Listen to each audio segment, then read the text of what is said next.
My official name is Joseph Fred Ragusa. I go by J. Fred Ragusa. Ragusa, what is the ethnic origin of this last name? Ragusa is an Italian name. In fact, in Sicily, there is a city named Ragusa with a population of about 250,000. So it's a very old name. My father, by the way, came from Palermo, Sicily. What? Obviously, Palermo? Palermo, yes. And obviously, the family has migrated from the Ragusa area, which is southern Sicily, to Palermo at some point in time. He came to this country when he was 12 years old. My mother was born in this country. However, her family came from Genoa, Italy. So I'm an Italian from both sides of the family. But she was born in Geneva. No, she was born in New Orleans. Yeah, New Orleans, but their family come from Genoa. Genoa, that's correct. Where is that? What part of the Italy? Genoa is in Italy, fairly close to Rome, but south of Rome. I see. When were you born and where were you born here in the United States? I was born in New Orleans, Louisiana, March 10th, 1930.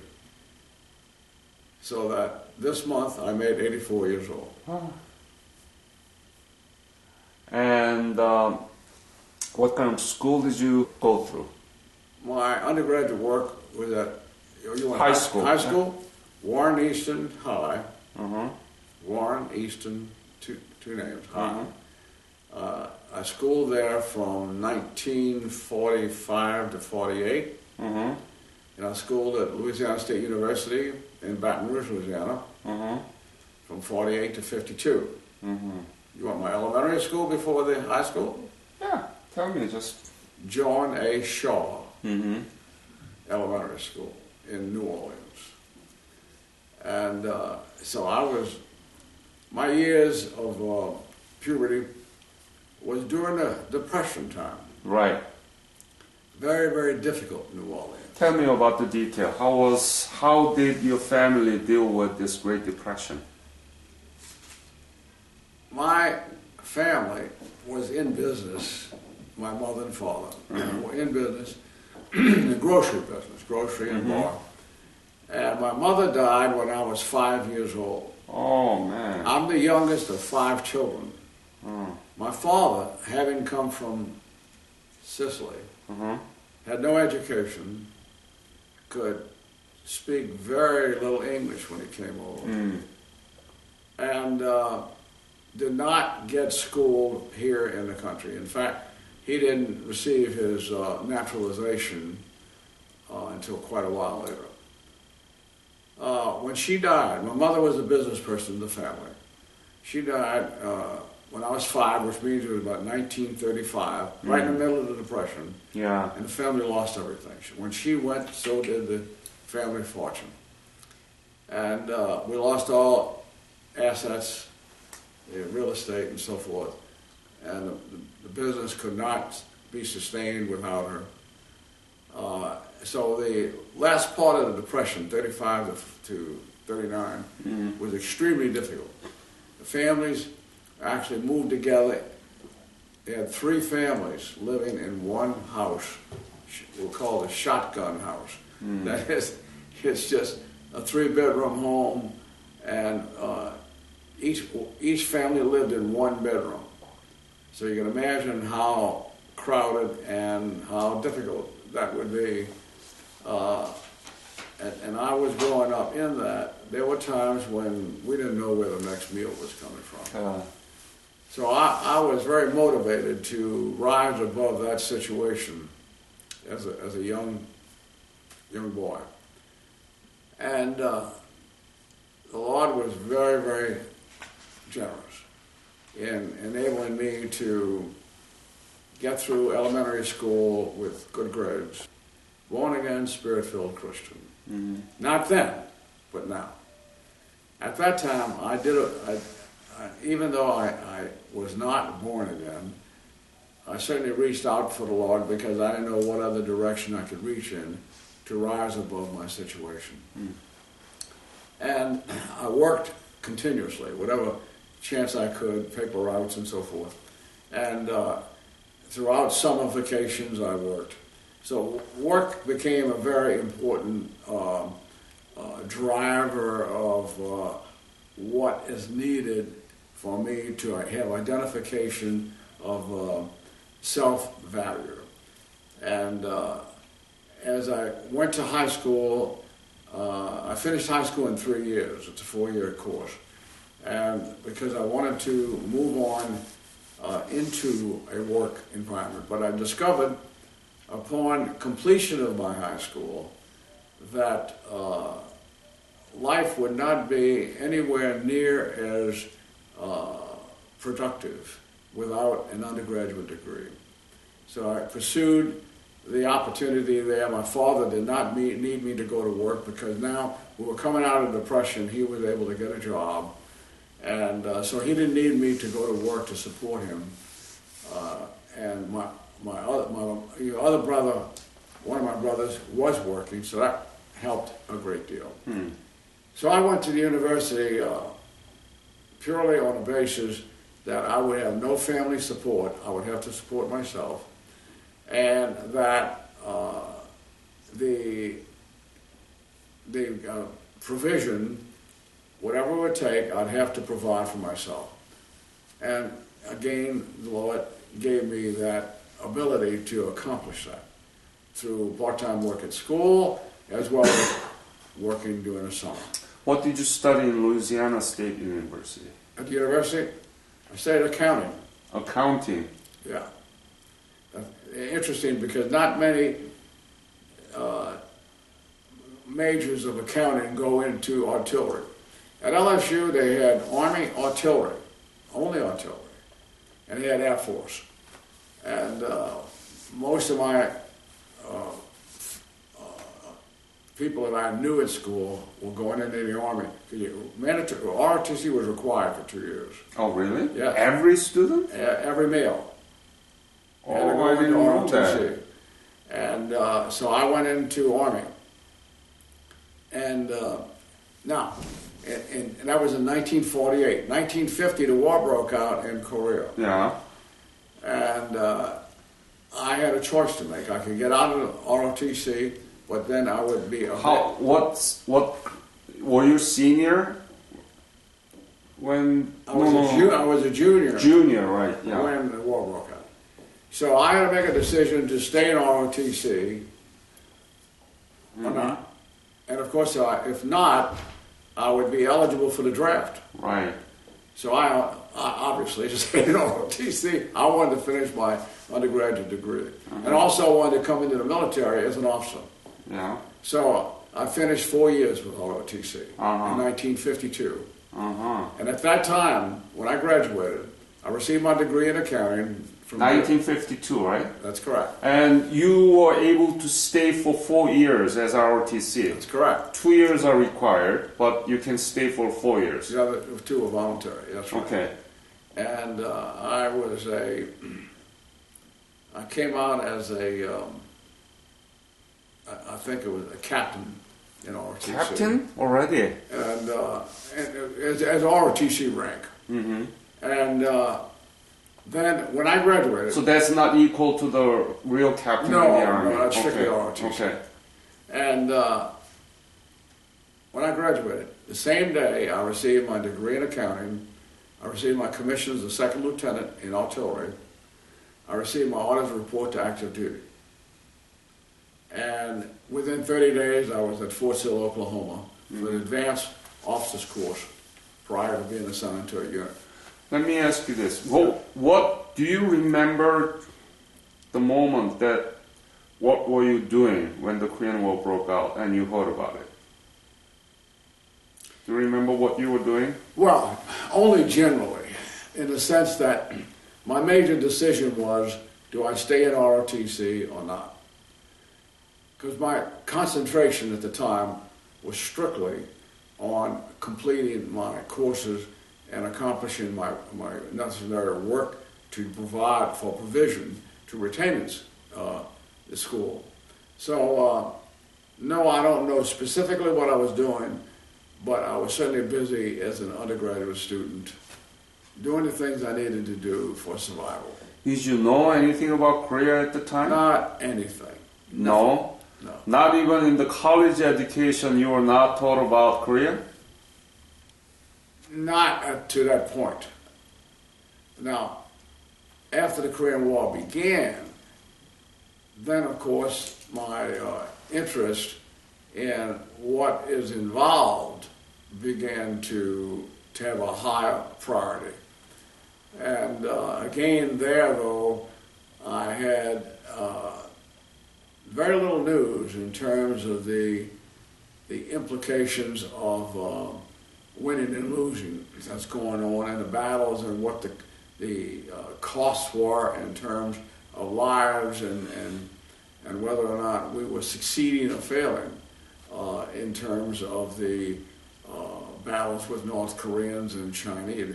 When the Chinese came in and MacArthur, who made a terrible decision thinking that Chinese were not coming in, the cost was great.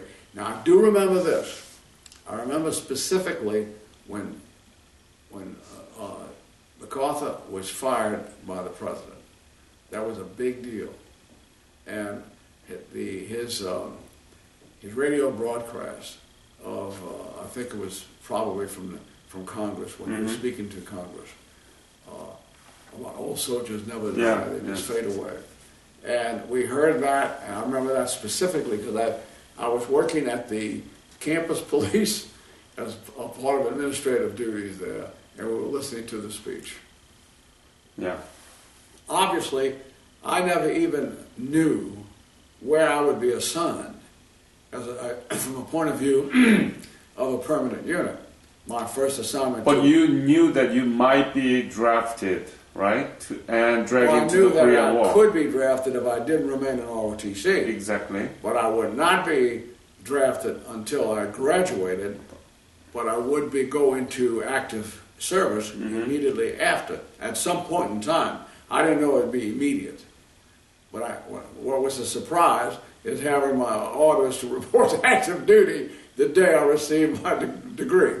Now, when I went to Fort Sill, and I was in the advanced course, again, we didn't know what theater would be assigned in terms of our first unit.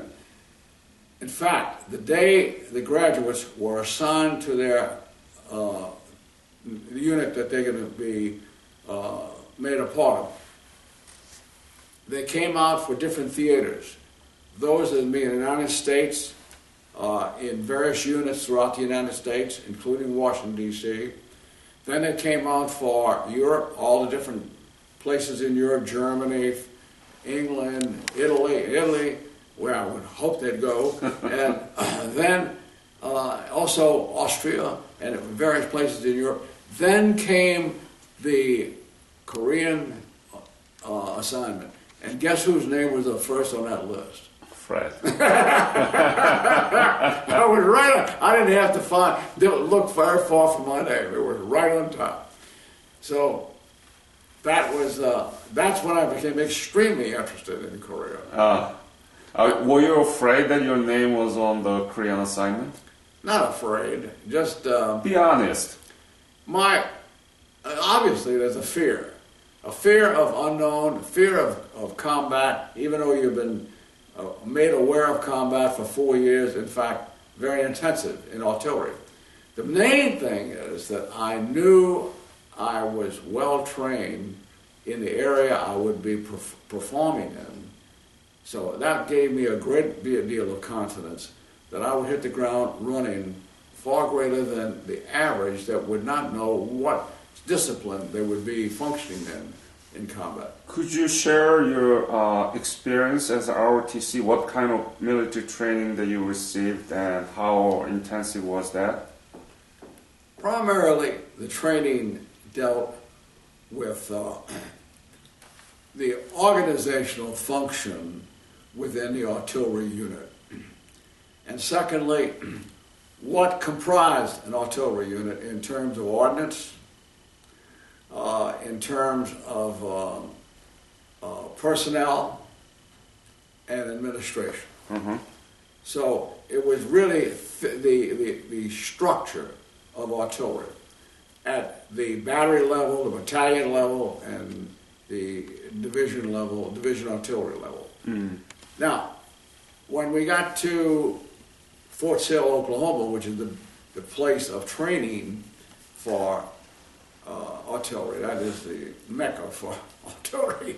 Oh, so you went outside of the New Orleans, Louisiana State, and went... Between a junior and senior year, I went to Fort Sill, Oklahoma, and went through a course there for undergraduates in ROTC artillery.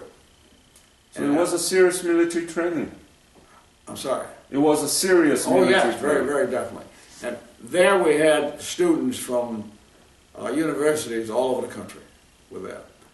And so again there we were able to have fellowship, get to know others, understand their interest in artillery, and also have a cross sense of knowledge in that respect. So that was a very fruitful session. When I went back after my senior year as an officer, again, some of those people were there as well, quite a few of them. And we, of course, were signed all over the world in terms of graduation from that area. Mm-hmm. Now, what was interesting at the second time at Fort Sill, we also had Korean officers there in Korean classes that were being taught by the same instructor that was teaching us in our classes. So that was an interesting thing. That was my first involvement with Koreans at Fort Sill. Wow. Do you remember his name? The Korean... The captain that taught us was an American captain. But he also taught a Korean class. There were 4 classes of Koreans as well as 4 classes of American officers being trained. Now, what was interesting, and you'll see it in the write-up, is that this captain that taught us, by the way, was Italian, and so was his wife. And Italians everywhere. But what was interesting is that we learned that the Korean class, I mean, here was my first real exposure to what combat discipline is. And because every Korean class had a Korean colonel in that class. And he was there as supervisor and overseer. And what do you mean Korean colonel? Korean person? A colonel. Yeah, Korean person? Colonel. Was he Korean? Oh yes. He was in that Korean class as a supervisor. Where? In Fort Sill, Oklahoma, where this class was taking place, with the Korean officers. Wow. I didn't know. And this is all discovery for us. Now the captain told us about it, and he told us that in the class, the reason for that colonel being there is that they demanded total discipline. Those Korean, young Korean officers there were not there for play. They were there for getting schooled. And there have been instances right there at Fort Sill, Oklahoma, that if any members of those classes got out of control, and colonel could not control them, they actually executed some. And he says, I'm not going to have it in my class. So he got together with that colonel. Was he able to speak in English? Oh, yeah. You mean the colonel? Yeah. Sorry. Yeah, very definitely. And the captain got together with the colonel for his class. And he said, now listen, you guys are going, because what they do, they compete. The 4 classes compete for grade point average.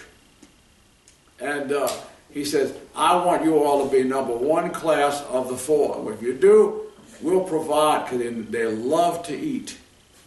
And what did he come from Korea only to teach, or actually was he born in the United States? The class came from Korea strictly to go to school at Fort Sill for this class. That's what they came for. Now, for one knowledge, whether they went to anything else in the States, I have no idea. Okay. But I know what they were there for. And that colonel was there for the discipline at that school. Now, the colonel... Do you remember how many Korean students? We didn't have any interaction with the Korean class at all. But there were a bunch of Korean officers to be trained there. Just like we were. And that was 1952. That's correct. Uh-huh. Oh, that made sense.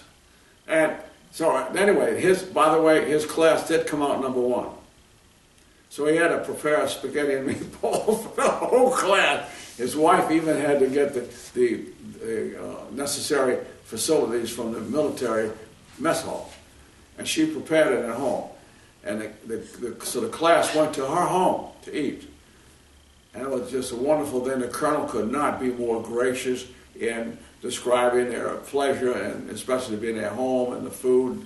And finally his wife, the captain's wife, says, "Colonel, I got to ask you a question." He said, "By all means." He says, "I can't believe that your people ate all the food I prepared." He says, I forget her name, I wish I remembered. He says, "I'm just glad I took them to the mess hall before we came over."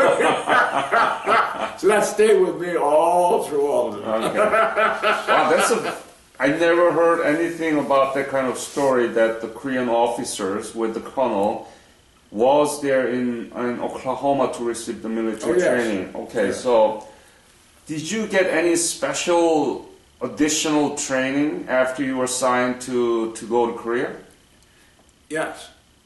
Because I was not assigned to any unit up to that time, I come right out of school into Fort Sill for my advanced course. I had to be assigned to a unit before they can send me to Korea. Mm-hmm.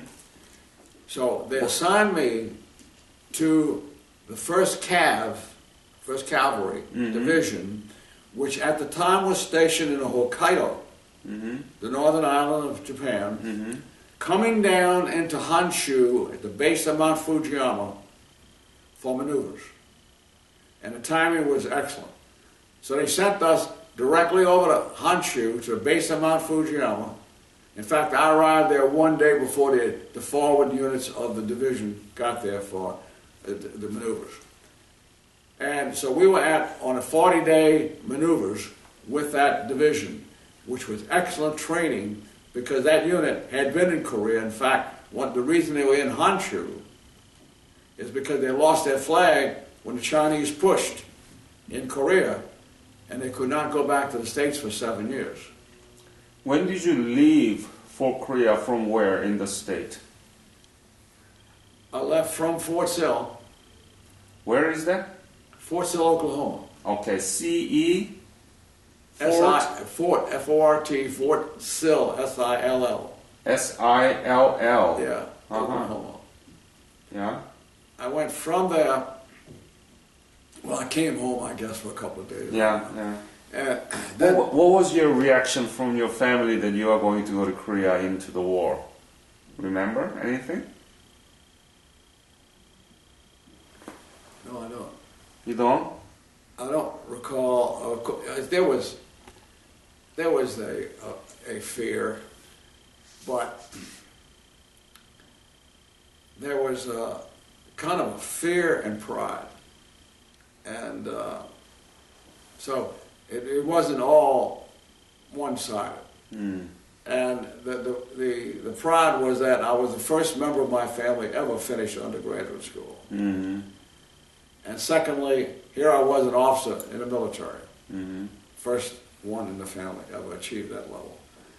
And now going to combat, the reason why I feel there was more pride than fear is that every one of my brothers and sister, I had 3 brothers and a sister, every one of them served in the Second War, in military. Navy, Army, Coast Guard. And your sister too? My sister was in the Air Force. Yeah. Air Force? Yeah. Oh. Yeah, as a wave, whatever you call them, whatever the Air Force is for female. So they all served in the military. So they understood. Not the only one that had any form of battle was my younger brother. He was in the Navy. In fact, he also wound up at the peace unconditional surrender of Japan. He was there. So anyway, you can see that the family, even though we were first generation in America from immigrant.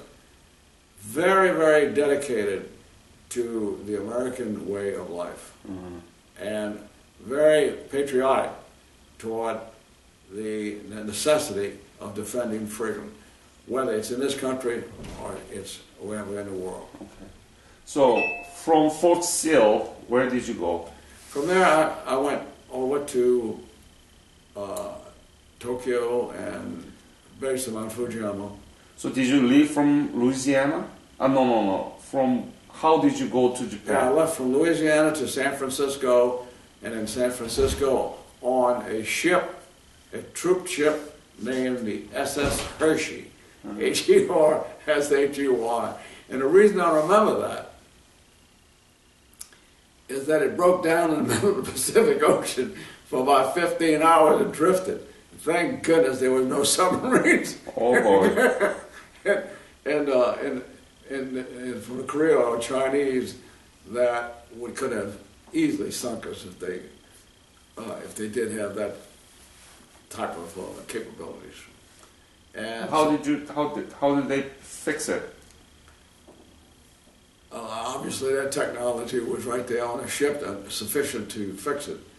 And so we got underway again and finally got into. Now, the thing that was amazing is that it did not interfere with our training. Like I say, we arrived there one day before. Well, do you remember the month and the date of your departure to Japan? Around, approximately? Yeah, approximately. We left. I got into the division, first cab, somewhere in the area of early October. Of 1952. Yeah. And because I got to Fort Sill somewhere around about August 15th, somewhere in that area. I left there around October 1st, up in that area. Got to the division artillery around mid-October and left there early December or mid-December. I got over to Busan. What's it called now? Busan. Yeah. So you left for Japan around early December or No. November? In October. October. Yeah. When? Around the end? Around the 15th, around mid-October. Mid-October. Yeah, and left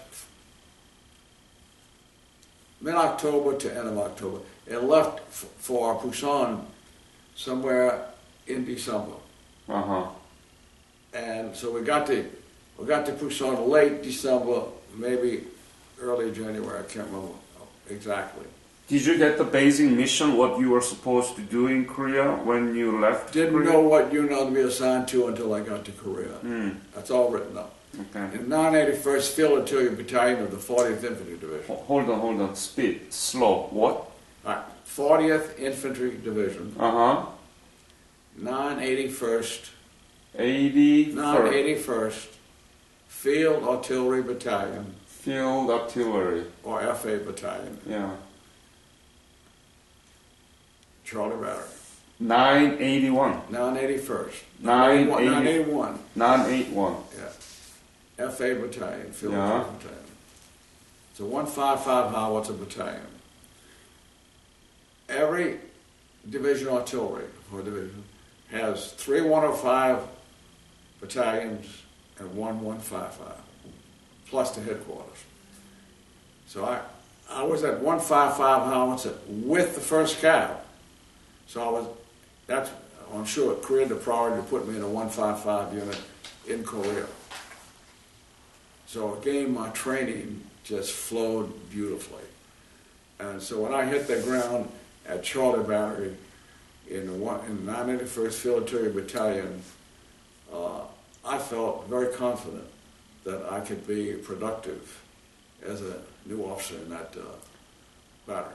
Do you remember any scene when you ride for the first time in Busan? I certainly do. What do you remember? First Share of that all, with me. I remember hitting Incheon where the assignment was done. That's where Devotee is. You arrived in Busan and then? Then it came up by a truck to Incheon. Uh-huh. And then Incheon is where Devotee was, I should say the Corps. And they assigned me to the 40th Infantry Division, 981st Field Battalion. That's when the transportation took me from there to the unit. Mm-hmm. Now, taking me from Busan to Incheon was by, I guess, a large truck, I don't know. And I don't know, I can't remember the distance or the time or whatever it took. But then from Incheon to the division artillery. Where? Division artillery was in Incheon as well. Corps was there, so was division. And so I went from that assignment, division artillery, 40th Infantry Division Artillery sent a jeep for me and to take me to my unit because people were going to all different units.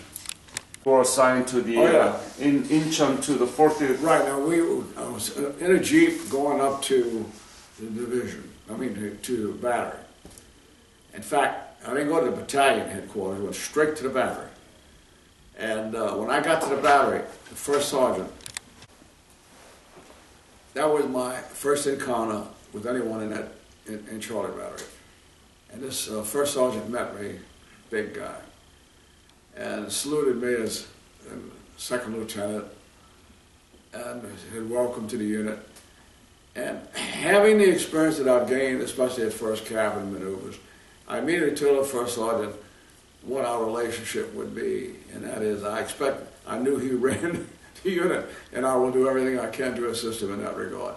And we got along famously ever since then. Because in the battery, I went from second lieutenant to first lieutenant. I got a battlefield promotion when I became a battery executive officer. But before that happened, I had to go up to forward observer function and came back. That's an experience in itself. And came back to the battery, and that at that time was assigned the head of the Fire Direction Center, and that required that I be moved to first lieutenant. So I was the battlefield promotion. Mm. And was that also in Incheon? You talking about what place are you talking about? Was it in Incheon when you first met the sergeant? No, all this is in the Charlie Battery up there at Pork Chop Hill. Pork Chop Hill, okay. Yeah, on the east side of the line. Mm-hmm. And what was the situation there? Was there everyday fighting, intensive battle? Yes. Tell me about those. How was it? Well, at the time, we had fire missions going on every day. Obviously, not every day was as intensive as the next day. Uh-huh. The fire missions were very intensive at times, but we could have fire missions going on 24 hours a day. Oh. We typically had intermediary fire missions at night just to disturb the enemy, keep them awake. And we also had infiltration going on by the Chinese. So we had to be very careful. We had people killed in our units by infiltrators. So we had security as a big factor. And then I'd say within a matter of 30 days or less, when I was in the unit, the captain asked me if I would go up to forward observer. Well, I wasn't in the unit very long, and I guess he wanted to give me the right to say no, not now. But that's a very dangerous mission, isn't it? Yes. Foreign observer, right? And you forward. better know what you're doing up there Yeah. too. But I had enough experience that I said, by all means, I'll go. And but I know when an officer goes to Fort Observer, he has to have volunteers to join him. How many? 2. So all 3? 2 sergeants. So there'll be 3 of us up there.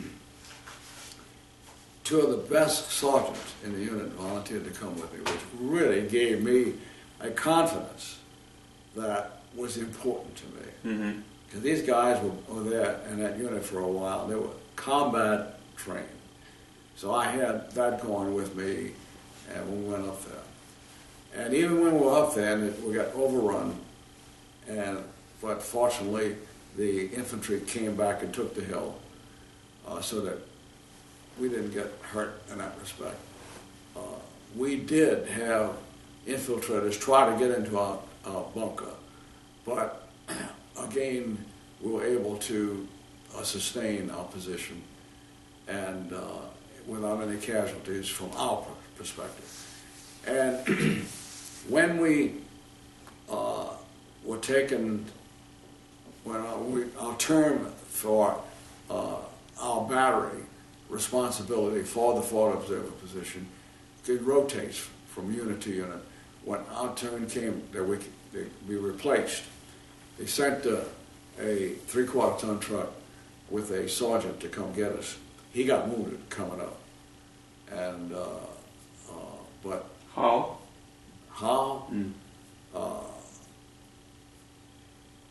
There were mortar rounds and artillery in the road coming up, and he got shrapnel. So you think that you are extremely lucky not to be wounded? God took care of me. Yeah. In fact, when I got back to the unit, and he said there were 2 occasions I had to go back to Division Artillery in Incheon. Both times I left the battery, my unit got shelled. Captain would not let me leave again. So I knew the war would whip me. And then we had an occasion. At the time, did you believe in Jesus? Do what? At the time, did you believe in Jesus? I believed in Jesus, but I never knew him like I know him now. How do you believe in? You never know. How did I believe in him? Yeah. Well, I was a Roman Catholic. I would say. And as a Roman Catholic, you know of Jesus, but you don't know Jesus. Got it. Now, when one of the instances we had, we were having intensive fire, both our firing on the enemy and the enemy firing on us. Yeah. We had mortar rounds coming out of our battery, and it knocked out our communications with battalion headquarters, which was conducting missions using the batteries. There was missions coming in constantly, and knocked out our communications, so we were dead in the water to assist the overall plan of artillery fire, responsibility of the border. A communications officer, in fact, he was one of the sergeants who were with me in my Fort Observer tour. He grabbed a spool of communications wire. He was in the fire direction center with me at the time. He took it and said, "Lieutenant, I'll get us back into battalion." He ran up that hill, which is on the other side of the hill where the battalion headquarters was. And the artillery fire was terrible. In fact, we thought sure we lost it. But sure enough, he got that line in, and we got communication connected. We continued our missions, and probably saved a lot of lives of our infantrymen up there, because there was a heck of a battle going on.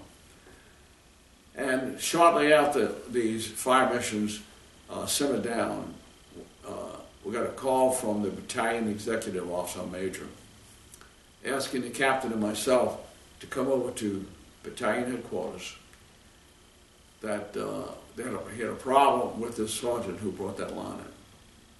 Of course, we got over there in a hurry because we were thrilled that the guy was alive. And we met with the colonel, battalion commander, and the major, and the sergeant. And the major was all upset that he wanted to court-martial the sergeant because he cussed him out. And the colonel says, well, he explained, he says, I was asking him information, and he says, he just lost control of himself. He said, I'm not going to stand with that. He's going to respect my rank, and I want him court-martialed. The colonel said, well, what happened? And he says, Sergeant, tell me your story. And the sergeant said, well, Colonel, he says, as I came in to coming up over that hill, I thought I was going to die. He said, those mortar rounds were coming in all around me, and I didn't know if the line was severed or not as I came across. He says, and God was with me. He says, I got in the unit, we connected it up, and sure enough, we had communication. He said, I was just thrilled that we accomplished what I went after, and I was still alive. He said, the major come to me and asked me if I put the line up on poles, because of course, if you got the time to do it, up on poles, the chances of there being severed by mortar rounds is not anywhere near as good as if you're on the ground. He said, I told him we can do what we can do with those poles. And the colonel took a look at the major. The colonel was a West Point. The major was not. He was an OCS. The major, get out of here. He said, Sergeant, I want to award you the Silver Star for what you did. Yeah. So that was quite an experience for us. Was there any moment that you might have lost your life during the service? Was there any? Yeah, dangerous moment that you might have lost your... My life? Yeah. Yeah, a number of times in the battery, but you're looking at the life of not just you, but the whole unit. As an officer, I was responsible. And here, this is what happened on the last day of the shooting. We were firing missions like mad.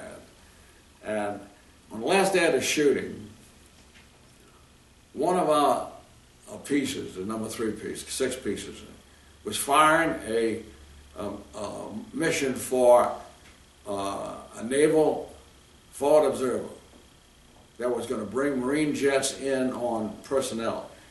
And when he fired in, he zeroed in. He wanted a smoke round to identify the location for the jets to come in. When we fired that round, I was in the mess hall at the time. When they fired that round, the smoke round burst in the tube of that howitzer. We were having experiences of some projectiles where the brass ring that gets the rotation of that projectile, the density of it was not correct. And depending on the velocity of that projectile to come out of that tube, it could break. It did, it burst in. But thank God it was a smoke round. If it was high velocity, it would have been gone. So I come running out there. I didn't know it was I was looking for them to be a devastation. So as we run in toward that unit, the smoke started rising. Those guys thought they were dead. And we wanted to break the tension. Here come those Marine jets looking at that smoke round. They coming in with napalm ordnance, which would have wiped us out completely. Fortunately, that naval observer was not in a bunker. So he had 360-degree vision. Mm. And he was looking for his smoke round. He couldn't find it where he wanted it.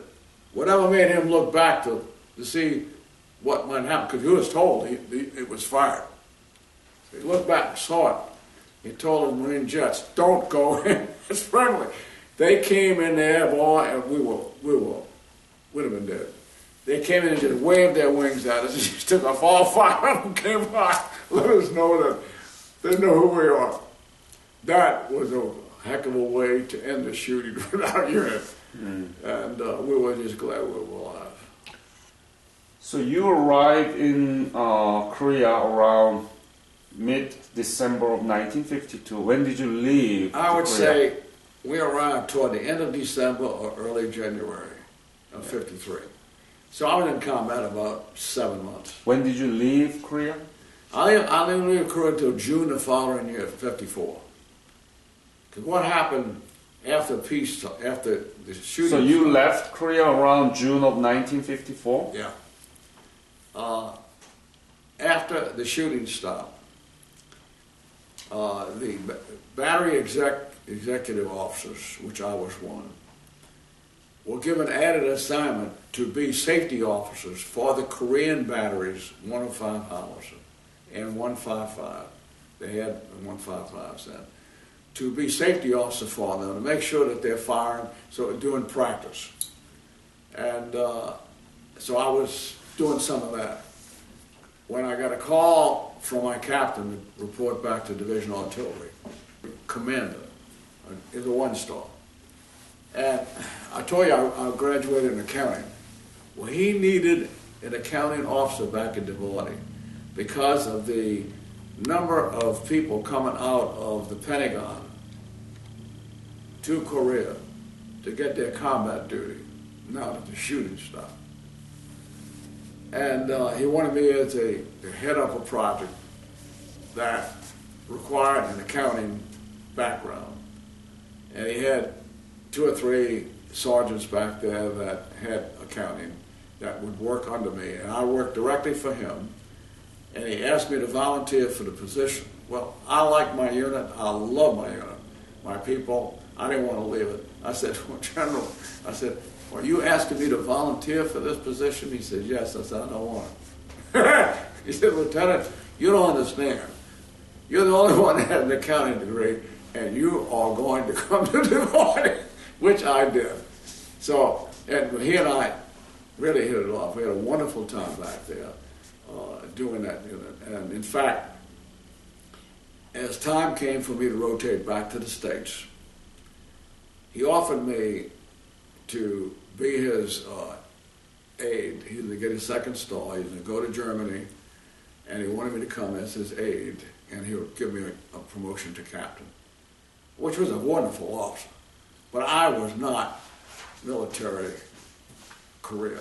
I was a businessman, and I knew that. And so it was hard to turn it down, but because I'd have to sign up for another 5 or 7 years or something like that. Let me ask you this question. When the armistice was signed, July 27th of 1953, do you remember anything? What I remember is this incident I told you about, that we almost got killed. We almost got wiped out. And that was uppermost in our mind. We continued to fire missions until about 10 o'clock that night when all ceased fire.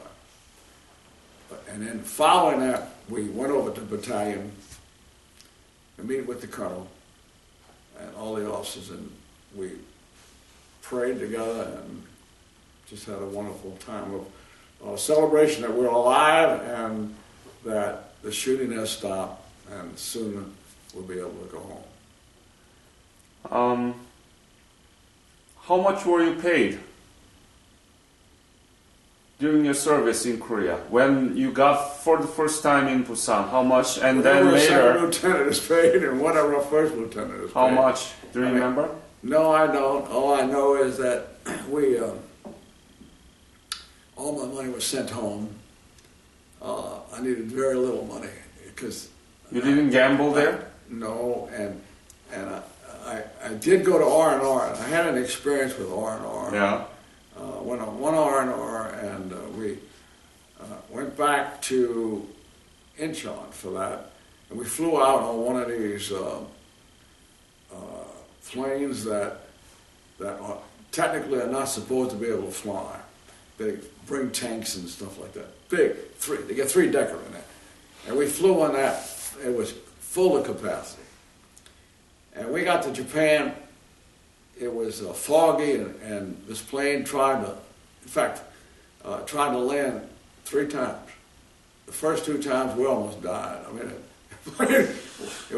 it was so close to the tower that we could see the people in the tower talking. They thought the plane was going to. So you can imagine what the guys in that plane felt like. The second time it came in, he couldn't see the runway, so he took off again, and that big plane trying to get it back up we thought it would stall. And the third time he came in beautifully. But other than that, we were... Okay. What is the legacy of Korean War and Korean War veterans? Well, when I came out of the service, I had, in fact, I was to go back to school for a law degree, but I had done nothing up to that point but prepare myself for life, accomplishing what I had to accomplish, to go out into the business world and try to see what I'm made of. So I went to this school and talked to professors I studied under, and they all agreed that going to law school was not going to accomplish what I really wanted to do. I could always do that later. But go out and get into the business world, and we all agreed that selling, professional selling was my focus.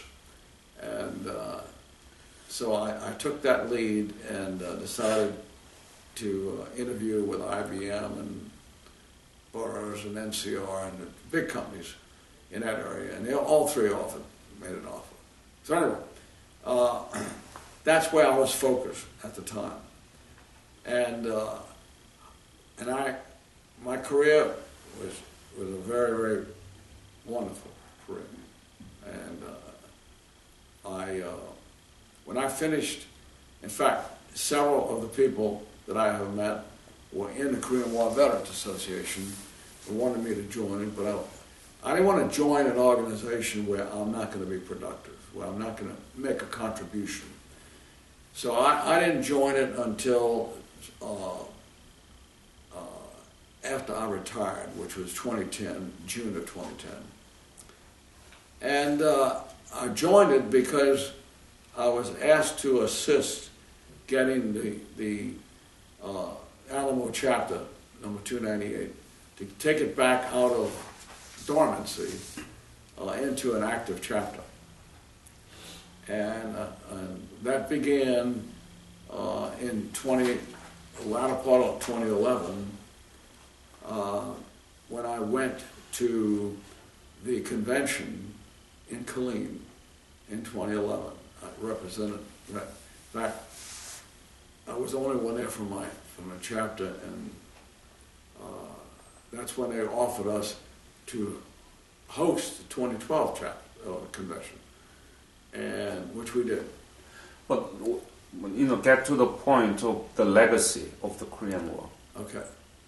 From the legacy, that's where I became aware of the legacy of Korea, and as a member of the Korean War Veterans Association, we needed to learn of the legacy to try to promote it for the convention. And so I become a part of the knowledge there. Also, in getting involved in the Tell-America program to really get the legacy of the Korean War as to what we accomplished and how it compares with any war that we've been into.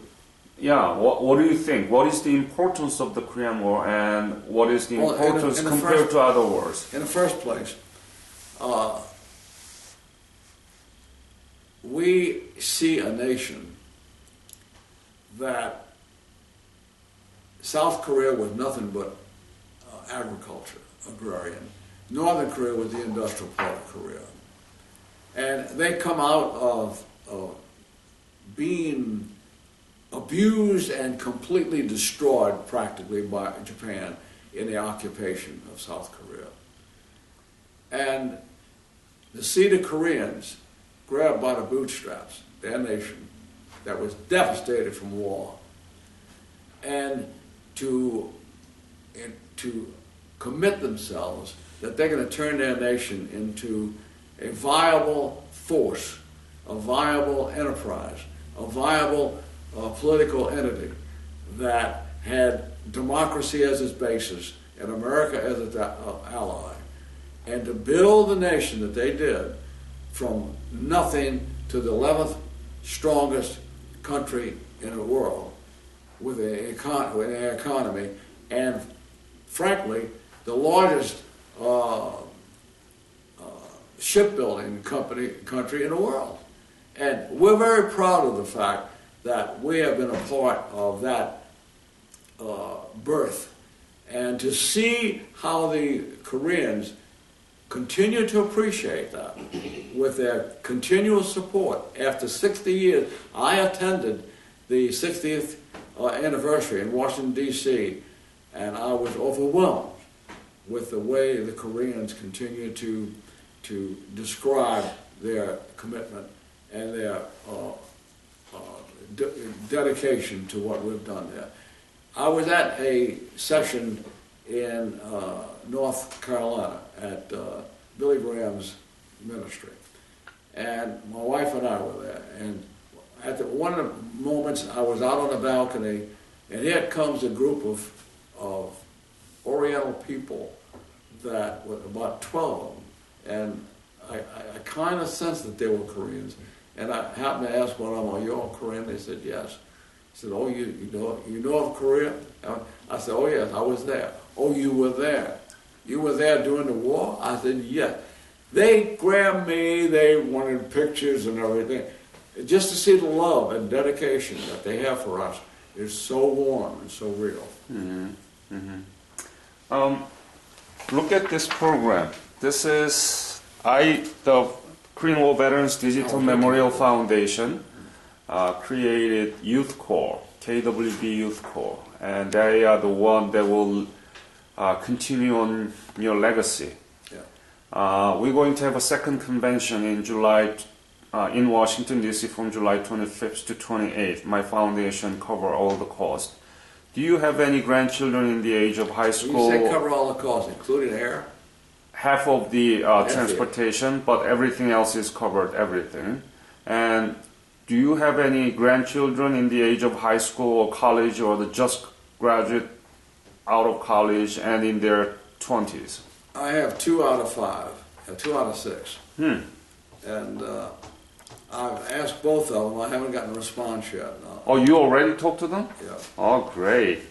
But they had known nothing other than the fact of the invitation, so I need to talk to them more. Yes, please. And they will, my vision is to link all 21 participated country, the youth, so that they keep talking about how important the war was and how important your service was for the alliance between U.S. and Korea. That would be wonderful. Anything else that you want to leave to this interview? Only that we appreciate what you're doing. We appreciate the efforts to establish a memorial museum that you're doing. The organization here for the youth is to carry on the continued relationship of Korea and America, to memorialize what we've accomplished in this war, which is wonderful. So I appreciate the fact that I'm a part of this continual legacy that you're building.